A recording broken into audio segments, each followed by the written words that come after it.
What is up, guys? See that color back there? It's purple. You know what else is purple? That Master's badge. And you know what pairs perfectly with it? That purple dive trail. So you clicked on the right video. This is the solo queue guide to Masters on World's Edge. So remember to stay tuned through the whole video so you don't miss any tips and or tricks. Remember to like and subscribe, and I hope you guys enjoyed this video. Remember to stop by the live streams if you guys can. And let's not waste any more time. Let's go straight into the guide. The first thing I really want to get into is just a mental health tip. I want to make sure that you guys, keep your head on straight. Understand that solo queuing is not easy. Your favorite pro player or live streamer or whatever, they use it for content, and even they have bad games. They have bad teammates. So also, we're going to have very toxic teammates. We're going to have very bad teammates that don't want to listen. So solo queuing is not a super easy experience, and it does take some mental fortitude and some days and time. It's not something that happens immediately, guys. So just remember to take your breaks when you need to. Not every game is going to go perfect. You're going to have really bad games, really okay games, and really good games. But they're not going to be consistent because you're solo queuing. So just remember that. Keep your cool, guys. Take some breaks if you need to. You'll be better off taking some breaks than forcing and losing a lot of RP on one day, because then you'll just get into a bad spot. So remember, guys, take some breaks. You guys got this. Keep that head straight. So let's dive into the best legends. Who would I recommend to solo queue on World's Edge? Let's start off with just Octane. We know why Octane's good. His jump pad. His jump pad's amazing for getting in and out of situations, bad or good, and just keeps your team alive, getting quick rotations away from third-party opportunities or into third-party opportunities. So Octane's great. Wraith has always been good, will continue to be good. Her portal's good for moving your teammates around, getting low profile taken off, makes her better just in 1v1 situations again. And her Q is good for if you're in a sticky situation, getting back to your team.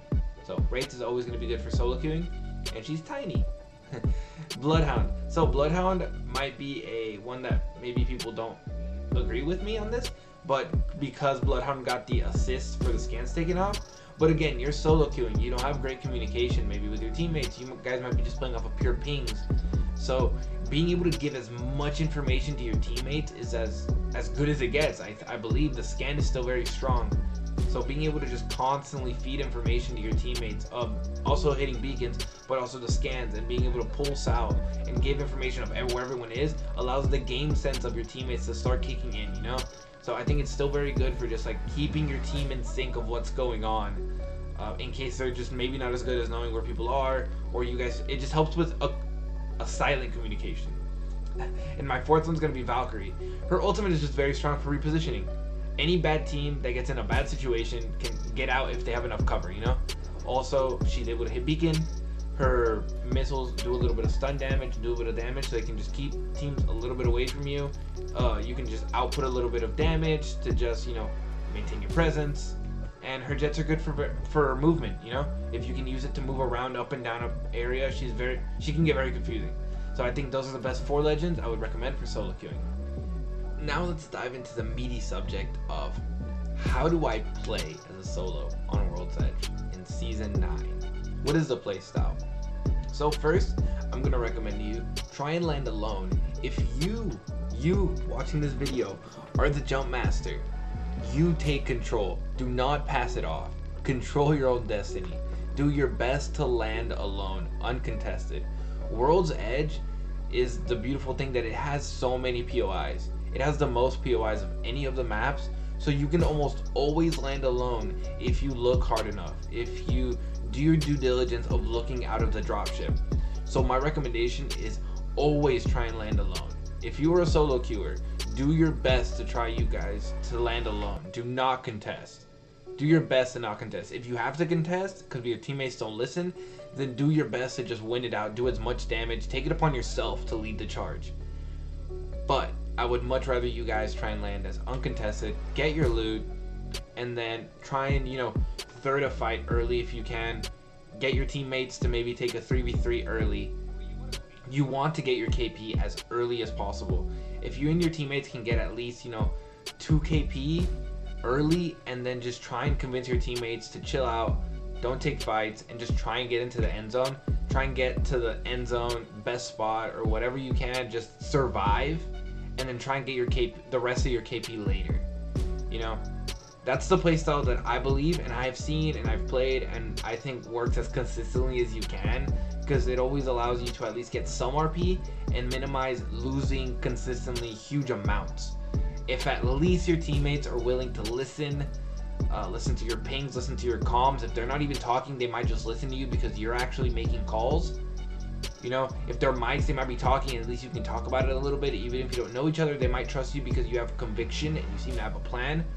You know, most of the time, if there's those type of teammates, you know, they'll agree and they'll probably go along with you, and they'll understand as well. If they have KP, they'll be like, yeah, I kind of want to also survive to the end game because it bodes well for me to stay alive, you know. So a lot of the times you'll just know, you know.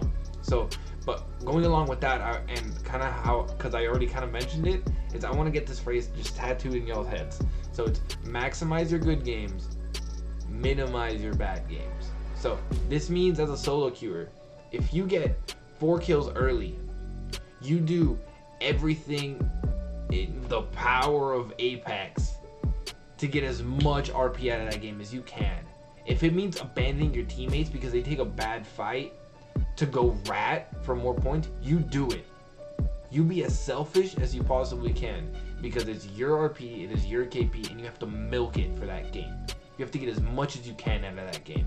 And in your bad games, that means if you can't get KP early, if you just can't fight because you don't have good loot, if you have bad angles, just stay alive as much as you can, as long as you can, because you'd much rather lose 20 points than minus 48, back to back to back to back, minus 36, back to back to back to back, because that's impossible to come back from.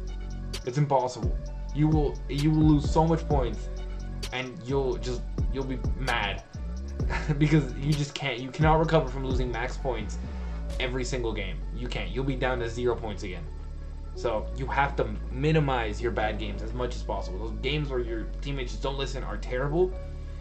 You just have to do what you can that game. Lose as little points as possible so that the impact you feel does not affect what you've already done that day. You know, but again, talking into that, you know, what if my teammates don't listen to me?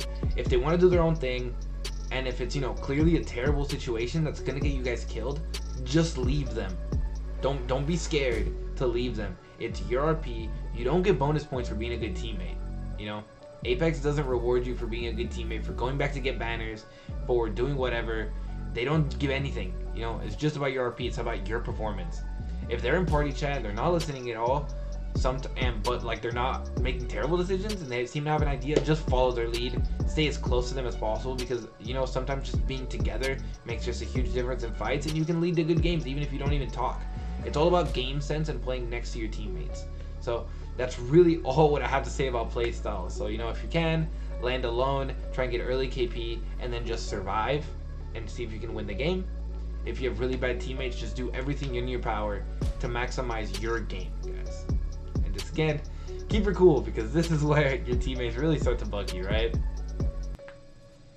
Another part of the solo queue experience is going to be communication. I know we all experience communication in the solo queue experience, some very toxic, some okay, you know. I kind of touched this whenever I was talking about playstyles, but when it comes to being a solo queuer, you take it upon yourself to be the IGL in every single match. You have to do it. Unless there's another guy that clearly has like a really good idea, or he's just barking orders from the beginning, you take it upon yourself to call the shots. You have the plan. You give them the idea of like, I want us to do this, I want to get here. You make these calls. You do what you can. If your teammates are in party chat, they're not listening, and at that point, you just go to what I had said earlier of just play with your team. But if they're at least listening and they're willing to, you know, be there, usually a lot of times the people that don't talk, they want someone else to do it for them because they just maybe socially just don't want to take the charge.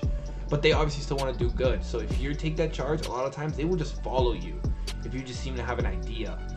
And again, you will have teammates that just don't listen to you, and at that point you just kind of have to follow their lead, for as frustrating as it may be. And trust me guys, I've had some very frustrating experiences where like I know exactly where stuff is going, I know where the zone's gonna end, I know what spot we should take, and my teammates just don't listen. And there's nothing at that point you can do. So at that point, you know, you just gotta rat, or you just gotta deal with it and suck it up. And going along with the, you know, communication, at the very least, all you can do is just ping as much as possible, ping places on the map, ping directions to go, ping where you think a team is, you know, use that system for as much as you possibly can, because sometimes that's all you have, you know.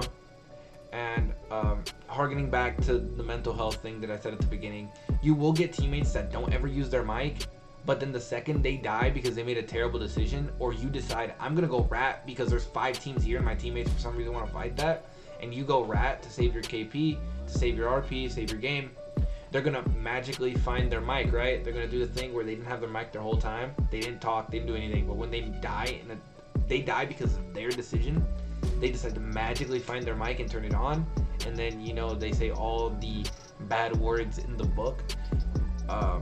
If you decide to rat, most likely you're gonna get hate for it, because people just like to get mad because they made terrible decisions and they have to lash out. So, you know, the second you decide to rat, my best suggestion is just immediately mute them. Once you get to a safe spot, just mute them. Don't even bother with it. Mute their pings for their banner. Mute everything. You know, once you make a decision, commit to it.